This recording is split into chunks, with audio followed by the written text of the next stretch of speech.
সম্পর্ক টিকে থাকে ভালো আচরণে। বিশ্বাস যত গভীর হয় সম্পর্ক তত শক্ত হয়। চেষ্টা যদি সত্যি হয় সময় কখনো তোমাকে হারতে দেবে না। আসসালামু আলাইকুম, কেমন আছেন আপনারা সবাই? আশা করছি আল্লাহর অশেষ রহমতে আপনারা সবাই ভালো আছেন। আলহামদুলিল্লাহ, আল্লাহ তাআলা আমাদেরকেও ভালো রেখেছে। প্রতিবারের মতো আজও নতুন একটা ভিডিও নিয়ে আপনাদের মাঝে হাজির হলাম। আশা করি আমার আজকের ভিডিওটি আপনাদের কাছে ভালো লাগবে। আমার ভিডিওটি যদি ভালো লাগে আশা করি আমার সম্পূর্ণ ভিডিও জুড়ে আপনারা আমার পাশে থাকবেন। আর এই তো ঘুরতে চলে এলাম ছেলে মেয়েকে নিয়ে।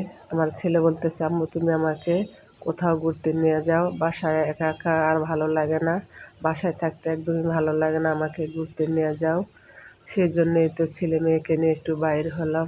আর মাঝে মাঝে ঘুরতে বাইর হতে হয়, তা না হলে একদমই ভালো লাগে না। সারাদিন বাসায় থেকে সবারই মেজাজ খিটখিটে হয়ে যায়, আর বাইর হলে সবারই মাইন্ড ফ্রেশ থাকে, ঘোরাফেরা করলে সবার মন মানসিকতাই ভালো থাকে। আর দিন যত যাচ্ছে ব্যস্ততা বেড়েই চলেছে। ছেলে মেয়ে যখন একটু একটু করে বড় হতে যাচ্ছে তখন ব্যস্ততা যেন চারিদিক থেকে গ্রাস করে যাচ্ছে, ব্যস্ততা যেন পিছুই ছাড়ছে না। দিন দিন ব্যস্ততা বাড়ছে, কারণ বাচ্চাদেরকে স্কুল মাদ্রাসায় কলেজে নিয়ে যেতে হয়, তারপরে সংসারে অন্যান্য কাজকর্ম আছে।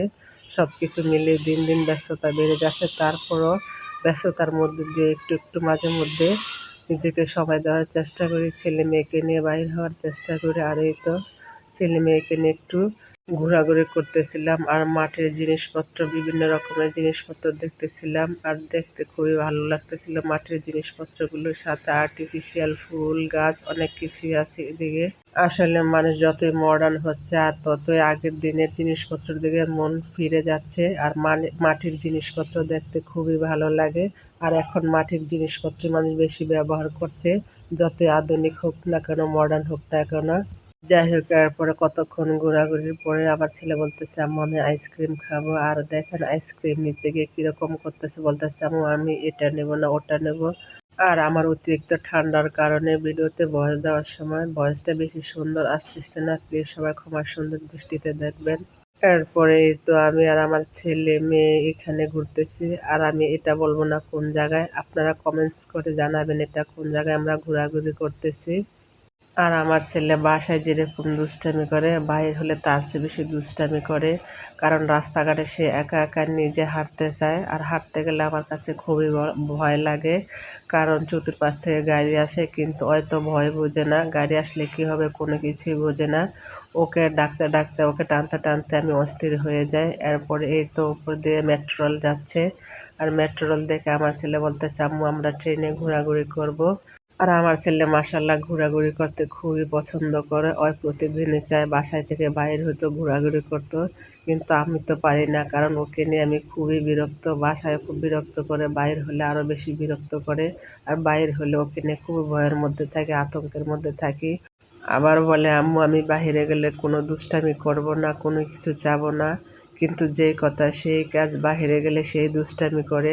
আর যতটা দোকানপাট দেখবে ততটা দোকানপাট থেকে বলবে, আম্মু এটা কিনে দাও ওটা কিনে দাও। তার যাই হোক, আপুদেরকে সেই পুরোনো কথাটা আবার স্মরণ করিয়ে দিই। যারা আমার ভিডিওটি দেখছেন প্লিজ আমার ভিডিওতে একটা লাইক দিয়ে ভিডিওটি কন্টিনিউ করুন, কারণ আপনাদের একটা লাইকে ভিডিওটার অসংখ্য মানুষের কাছে পৌঁছে দেয়। আর আমার কথার মধ্যে কোনো ভুল ত্রুটি হলে আমাকে ক্ষমা করে দিবেন। আর আমার ভিডিওর কোনো অংশ যদি ভালো লেগে থাকে প্লিজ আমার চ্যানেলটি সাবস্ক্রাইব করে আমার পাশে থাকবেন, সাথে থাকা বেল বাটনটি ক্লিক করে অল অপশনটি সিলেক্ট করে রাখবেন। যখন কোনো নতুন ভিডিও আপলোড করব সাথে সাথে নোটিফিকেশন পেয়ে যাবেন, তখন সময় সুযোগ করে আমার ভিডিওটি দেখে নিতে পারবেন। আর যারা অলরেডি কাজটি করে নিয়েছেন সবাইকে অসংখ্য ধন্যবাদ। যাই হোক, এরপরে তো দুপুরে রান্না বান্না করতেছি, আর এটা হলো শুক্রবারের ভিডিও।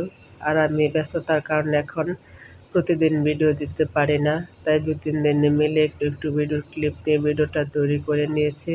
আর এই তো শুক্রবার আমি গরুর মাংস রান্না করে নিচ্ছি। আর গরুর মাংস রান্না করার জন্য সব মশলা এখন কষিয়ে নিচ্ছি, আর আমি যেরকমভাবে রান্না পারি সেরকমভাবে রান্না করে নিচ্ছি। আর আজকে মাংসের মধ্যে খুবই চর্বি, আর চর্বিগুলো আমি ফালাই নেই, কারণ আমার ছোট ছেলে মাশাআল্লাহ ও চর্বি খেতে খুবই পছন্দ করে, সেজন্য আজকে চর্বিগুলো দিয়ে দিয়েছি। আর এখনকার বাচ্চা কাচ্চারা মাংস পছন্দ করে, মাছ সবজি বেশি একটা খেতে চায় না, আর মাছ যদি ভেজে দিই তাহলে খেতে চায়। আর আমার ছোট ছেলে মাশাআল্লাহ সব কিছুই খেতে পারে, কিন্তু বড় ছেলে তরকারির মধ্যে মাছ দিলে খেতে চায় না। ওই ভাজি মাছ খেতে পছন্দ করে আর মাংস খেতে পছন্দ করে। যাই হোক, এরপরে তো চুলায় রান্না বসিয়ে আমি পাটাটাকে ঘষে মেজে পরিষ্কার করে নিচ্ছি। তার কারণ হলো পাটাটা আমি নতুন কিনে নিয়ে এসেছি, আর তারা বলেছে পাটাটাকে আমি 3 দিন পানির মধ্যে ভিজিয়ে রেখে এটাকে ঘষে মেজে পরিষ্কার করতে হবে, তা না হলে ভর্তা বানাতে গেলে অনেক ময়লা উঠবে। তারপরে আবার 3 দিন এটার মধ্যে লতা পাতা বাড়তে হবে আর কি। তাই আমি 3 দিন পরে পানি থেকে উঠিয়ে এটাকে ঘষে মেজে পরিষ্কার করে নিচ্ছি। এরপরে এটার মধ্যে আমি লতা পাতা বেটে যা ময়লা ওপরে আছে এটাকে উঠিয়ে নিব। এরপরে তো এটা আমি ঘষে মেজে পরিষ্কার করে নিয়েছি। আর পাটা আমার আগের ছিল, ওটা খুব বড়, তাই বাড়িতে রেখে এসেছি, ওটা আনি না। আর এটা এখন আবার বাসায় এসে কিনে নিয়েছি। আর আমার কাছে এত বড় পাটা ভালো লাগে না, আর এই ছোটো পাটা হলে যে কোনো জায়গায় নামায় কাজ করা যায়। তাই আমি ছোট থেকে পাটাটা নিয়ে এসেছি, আর পাটাটা আমার কাছে খুবই পছন্দ হয়েছে। আমার কাছে সংসারের জন্য জিনিসপত্র কেনাকাটা করতে খুবই ভালো লাগে। জিনিসপত্র যখন কেনাকাটা করি মনের ভিতরে অনেক শান্তি লাগে, মনে চায় আরও কেনাকাটা করে, যখনই টাকা হাতে হয় তখনই কিনে ফেলি যেটা মনে চায়। যাই হোক, এরপরে এই তো গরুর মাংস আমার কষানো হয়ে গিয়েছে, এর মধ্যে আমি আলু দিয়ে কতক্ষণ কষিয়ে নিয়েছি। আর আমি যখনই মাংস রান্না করি তখনই আমার ছেলে বলে, আম্মু আমাকে মাংস দাও। যতক্ষণ না দেবো ততক্ষণ বলতেই থাকবে, আম্মু আমাকে মাংস দাও। আর আমার ছোট ছেলে মাশাআল্লাহ মাংস খুবই পছন্দ করে। যাই হোক, এই তো আমার মাংস কষানো হয়ে গিয়েছে, এর মধ্যে ঝোল দিয়ে দিয়েছি। যাই হোক, আমার ভিডিওটি ভালো লাগলে লাইক করবেন, কমেন্ট করবেন, শেয়ার করবেন। আপনাদের ভালো কমেন্টে আগামী নতুন ভিডিও বানানোর উৎসাহ যোগায়। আর অনেকে আছেন আমার ভিডিওটি দেখেন কিন্তু ভিডিওতে লাইক দিতে ভুলে যান, প্লিজ হার্টলি রিকোয়েস্ট রইল ছোট্ট করে আমার ভিডিওতে একটা লাইক দিয়ে যাবেন। আপনাদের একটা লাইক একটা শেয়ারের কাজ করে, আরও ভিডিওটি 10 জন মানুষের কাছে পৌঁছে দিতে সাহায্য করে। আর লাইক দেখলে মোটিভেট হই, নতুন ভিডিও বানানোর আগ্রহ বাড়িয়ে দেয়। একটা ভিডিও বানাতে অনেকটা কষ্ট হয়, আপনাদের জন্য অনেক কষ্ট করে ভিডিও বানাই। যারা ভিডিও বানান তারা তো অন্তত পক্ষে জানেন সংসার সামলিয়ে বাচ্চা কাচ্চা সামলিয়ে ইউটিউব ভিডিও ছাড়া কতটা কষ্টের ব্যাপার। তাই আমার কষ্টের কথা বিবেচনা করে আমার পুরো ভিডিওর অংশ জুড়ে থাকবেন। কেউ ভিডিওটি টেনে টেনে দেখবেন না, হয়তো দেখতে দেখতে ভালো লেগে যেতে পারে।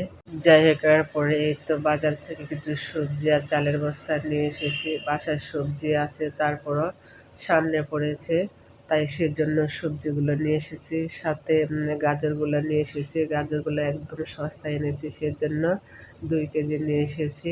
আর গাজরগুলোকে ফ্রোজেন করে রাখবো, সেজন্য আমি 2 কেজি নিয়ে এসেছি। আর শীতকালীন শাক সবজি দেখতে আমার কাছে খুবই ভালো লাগে, বাইরে হলে দেখি খালি শাক সবজি।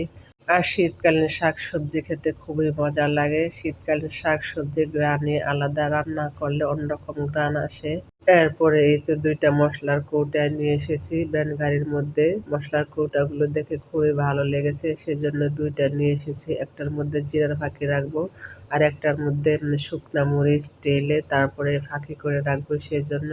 এরপরে এই তো ভ্যান গাড়ির মধ্যে আবার খেজুর দেখেছি, আধা কেজি খেজুরও নিয়ে এসেছি।